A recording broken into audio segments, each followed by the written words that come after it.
Hello, welcome. In this video we are going to discuss some results on the set operations and subsets of and the connectedness of a family of subsets of a topological space.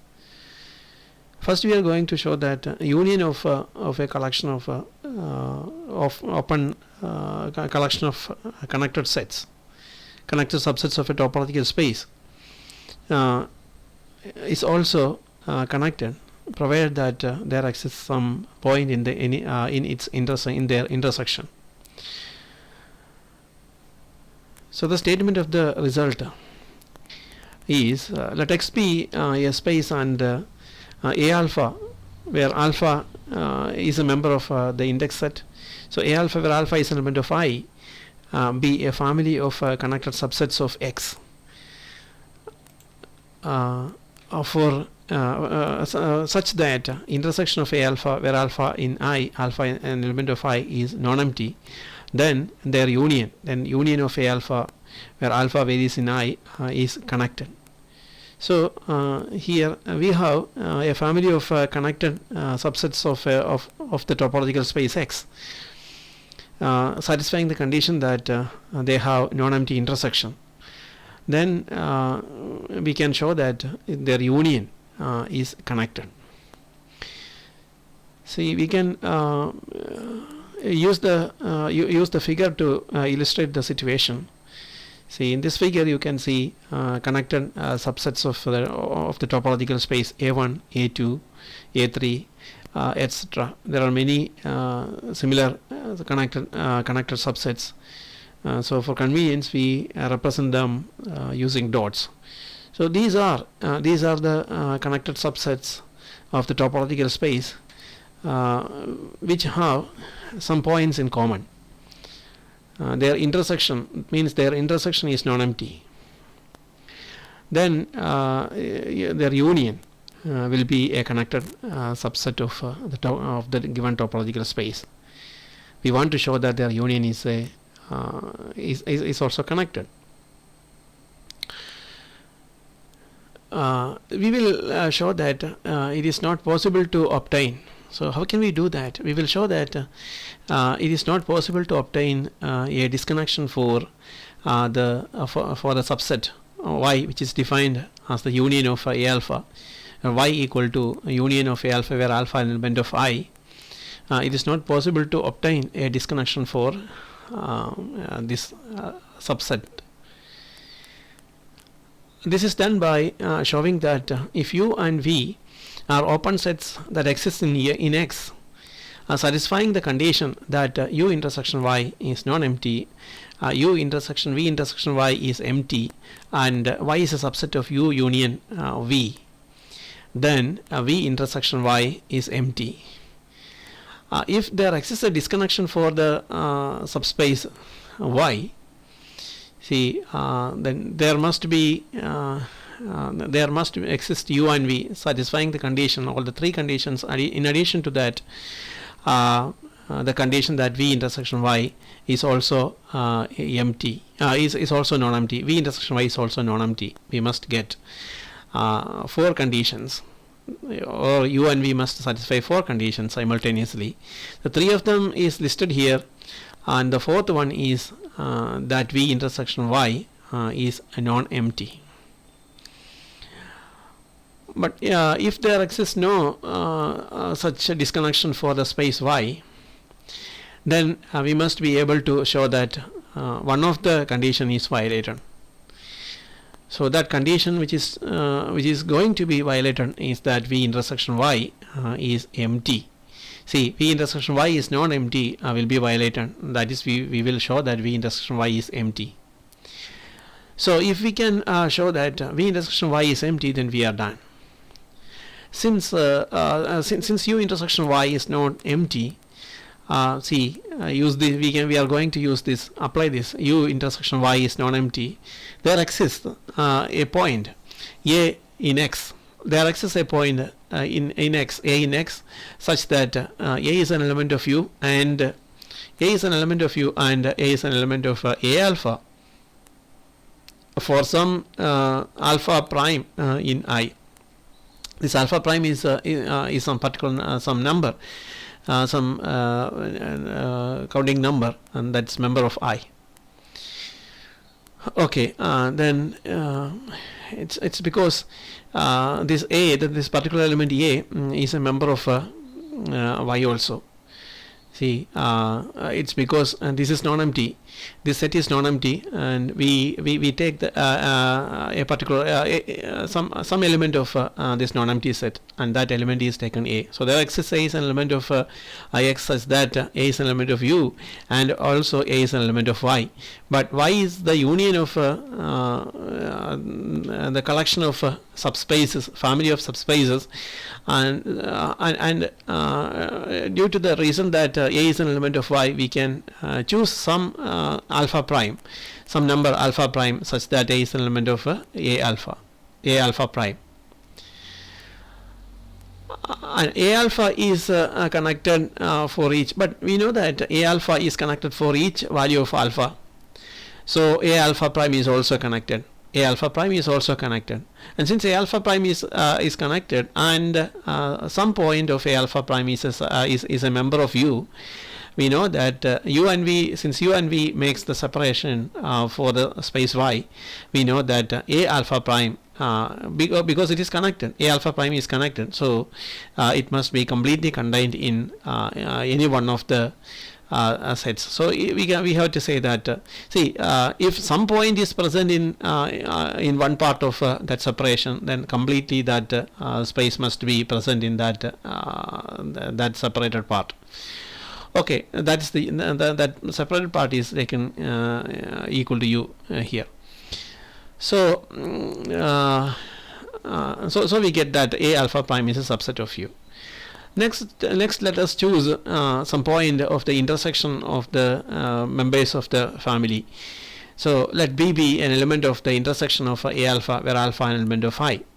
Then B is present in A1, A2, A3, etc. So B is present in, as B is a member of the intersection, and B is present in each of the member of that family. So B is an element of B is an element of U also. Why? It's because since B is an element of A alpha, for each value of I, see, for each value of alpha, this is true. It's because B is present in the intersection of A alpha, where alpha an element of I. Therefore, B is present in A alpha prime, because alpha prime is a particular number which makes it clear that A alpha prime is a member of is also present in this intersection. So B is present in A alpha prime, and thus B is present in, and also A alpha prime is a subset of U, so B is a member of U. B is a member of U also. Okay, the reason is given here. B is an element of A alpha prime. So now at least one element, see, at least one element B of each connected subset of X is in U. Thus we get that since B is present in every member of the family, every member of the family B is present. So the element B, thus at least one element. See here that that element is B here. It's present in each element of each connected subset of X. Is in U. See, at least one element, that is B, of each connected subset of X is in U. So so A alpha is a subset of U for each alpha. So it's because since B is present in every in every family, in every member of the family. B is a member of every B is contained in, or B is a member of every member of the family, and each member of the family is a connected subset. Thus it is clear that and B is present, and also B is present in U. So each member of the family must be completely contained in U. So, so thus we get that U A alpha is a subset of U for each alpha an element of I. Therefore, we can say that Y equal to the union of A alpha. So Y equal to union of A alpha, where alpha is an element of I, is completely present in U. Since Y is a subset of U, we also know that U intersection V intersection Y is the empty set. U intersection V intersection Y is the empty set, and now Y is completely present in U. This Y is present in U. So we then by considering by taking the two statements together, by taking the statement that Y is equal to Y is a subset of U, and U intersection V intersection Y are equal to the null set, then we have to conclude that V intersection Y must be empty. So what happens it is not if it is not empty? What happens if V intersection Y is not empty? If V intersection Y is not empty, then we have some element present in this set, and that element, that element will be present here in this part V intersection Y, and also Y is completely present in U. Then what happens? So that particular element which is present here is present because it is present in Y. So it is present in U also because Y is a subset of U. As a result, the whole intersection, this intersection U intersection V intersection Y cannot be empty. So that contradicts the accepted statement that U intersection V intersection Y equal to empty, and hence we get that at the end we get that V intersection Y must be empty. Thus we are at the end of the proof. Okay, now we have a corollary 5.19.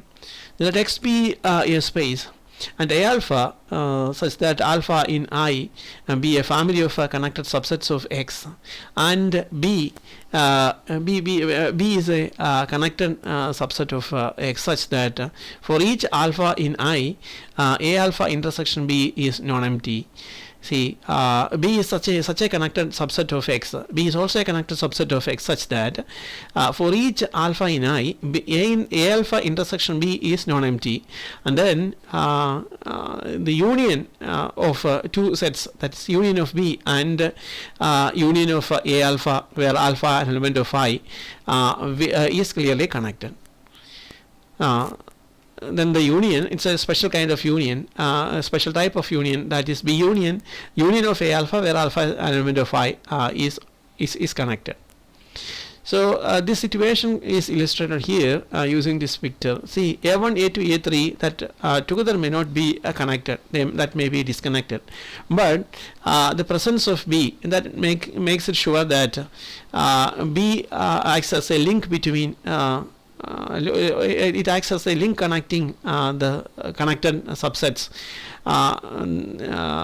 which independently may not be connected. See, separately they may not be connected, they are standing as disconnected elements, disconnected parts of the topological space, but the role of B is to provide some intersection with each and every member of that family A alpha.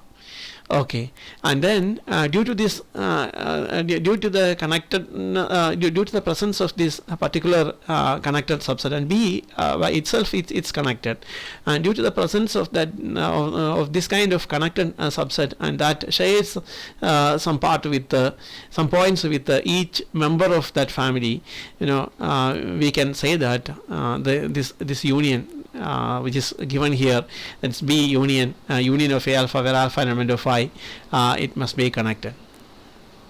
So this picture very clearly illustrates that's the situation. Now B intersection A alpha is connected, but to prove this, you must note that B intersection A alpha, see, by considering B and A1, first we take B and A1, so B intersection A alpha A1 is connected, and their union B intersection A1 is non-empty. See, we have B and intersection A1 is non-empty, and B and intersection of A2 B and intersection B intersection A2 is non-empty. Similarly, every such intersection is non-empty. B intersection A3 is non-empty, and finally B is intersection of AN is also non-empty. So B intersection A alpha is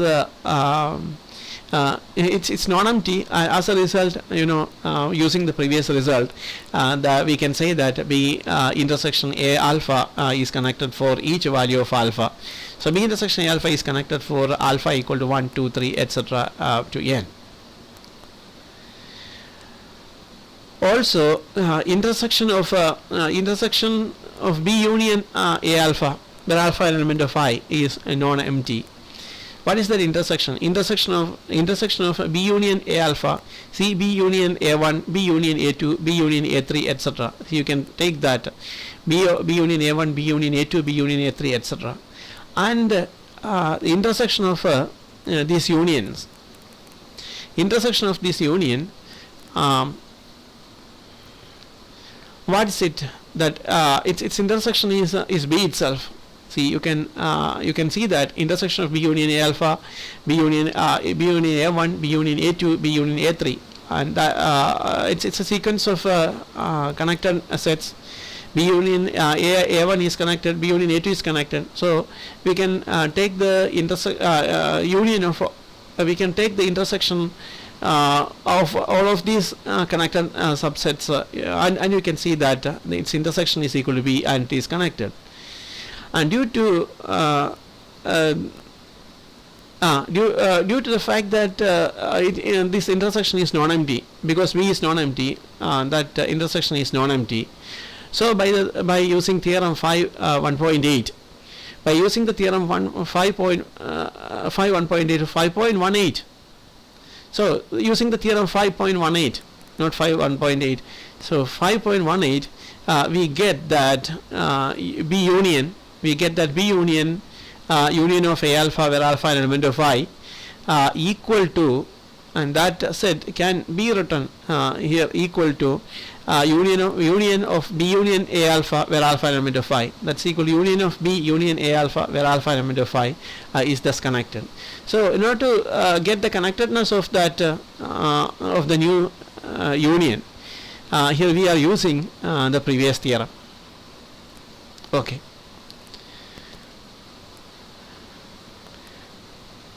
And next we move to another theorem. Let's read the statement of the theorem. Let an, where n varies from 1 to infinity, an where n varies, n equal to 1, 2, 3, etc. up to infinity, be a sequence of connected subsets of x, such that for each n greater than or equal to 1, for each n greater than or equal to 1, an is connected to or has at least one point in common. An is connected means it has at least one point in common with at least one preceding sets A1, A2, etc. to an minus 1. So this is the property of the sets used here. So an has the property that for each n greater than or equal to 1, an is connected to at least one point. It is connected to at least one preceding set A1, A2. Preceding sets are A1, A2, etc. to an minus 1, and then union of an, where n an element of I is connected. In this situation, union of an is connected. See, in order to illustrate this situation, we can use this figure. So this is a better illustration for the situation given stated in the result. So see, these are the connected subsets A1, A2, A3, A4, A5, A6, etc. See, there is no uniformity actually that can describe the connectedness. Here you can see that A1 is connected to A5 and also A1 connected to A2. That means A1 shares some point with some common points with A5. A1 shares some points with A2, and A2 shares some points with A4, A3. Okay, A3 shares some point. A3 shares some point with A4, and A4 shares only points with A3, but A2 shares points with A6, and A6 shares point with A7. So this kind of connection is there, which exists among the members of the family of subspaces or subsets. So in this situation also we can show that the union space, that combined space, is a connected subspace of the original space. See, we can prove this theorem by using induction on n.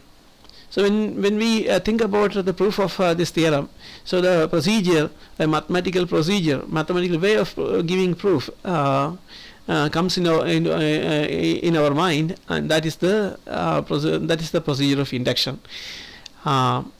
First, let us consider two sets, A1 and A2. Two members of the family. We consider two members of the family, A1 and A2. A1 and A2 are connected subsets because of the assumption used in the result. We can say that A2 and A1 are sharing some points. So A2 and or A1 intersection A2 is non-empty. It's because A2 is connected to at least one member which is preceding to that set A2, which is preceding A2 in the list of arrangement, of the members of the family. So since A2 is connected, since A2 and A1 are separately connected, and there exists a point which is shared by the two sets, we can say that A1 union, we know that by applying the previous result, we know that A1 union A2 is connected. Thus A1 union A2 is connected. Next, we suppose that, so that is shown here. The previous discussion is given here. A1 union A2 will be connected because some points are shared by both A1 and A2. Next, we suppose that the theorem is true for the subsets, the collection of subsets A1, A2, etc. to An minus 1 up to An minus 1. We suppose that we are considering the collection of subsets of the family A1, A2, A3, etc. to An minus 1. And based on our assumption, based on induction assumption, we get that A1 union A2 union etc. to union An minus 1 will be then connected if the induction assumption is true. Since the induction assumption is accepted as true, then we have to say that A1 union A2 union etc. to union An minus 1 is a connected subset of the original space. Next, we consider one more member of the family, the next member of the family, that is An. So first we take all the previously taken subsets or subspaces A1, A2, etc. to An minus 1. In addition to that, we consider An. We add An to that family of subspaces. Okay. Then we know that by using our induction assumption, the union of A1, A2 and etc. to An minus 1 is a connected subspace of the original space.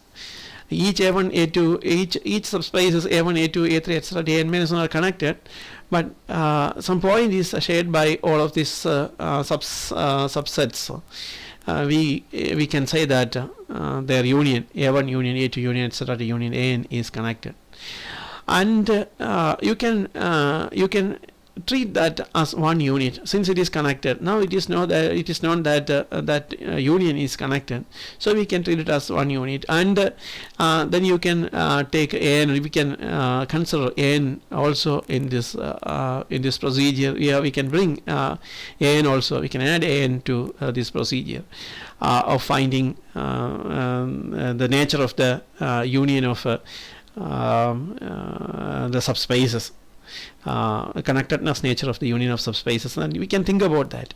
Now since A1 union A2 union etc. to union A of n minus 1 union of A n minus 1 is one unit, and also it is connected, and we also know that An is connected. We can take them as two connected subspaces of the topological space, and then you can apply the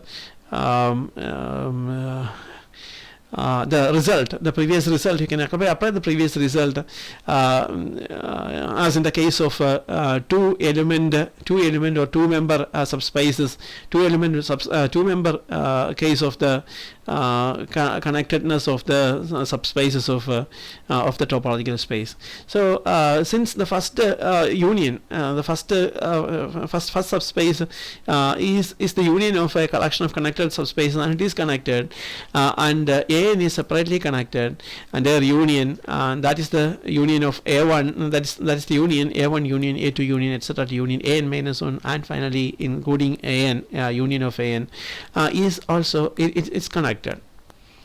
We get that it is then connected. This is obtained by applying that by applying the connectedness of connectedness in the case of two subspaces of a topological space. That is the case which ensures that the union of two subspaces of the topological space is connected when they have some point in common. We have to state that also. We have to verify whether some point is shared by AN and the union of the sets A1 to AN minus 1. Surely it's because we know that as per the given accepted condition or given condition of the statement of the result, see AN shares some point with or AN has some point in common with some of the member of the with at least one member of the family which are arranged previous to, or which occur previously in that list.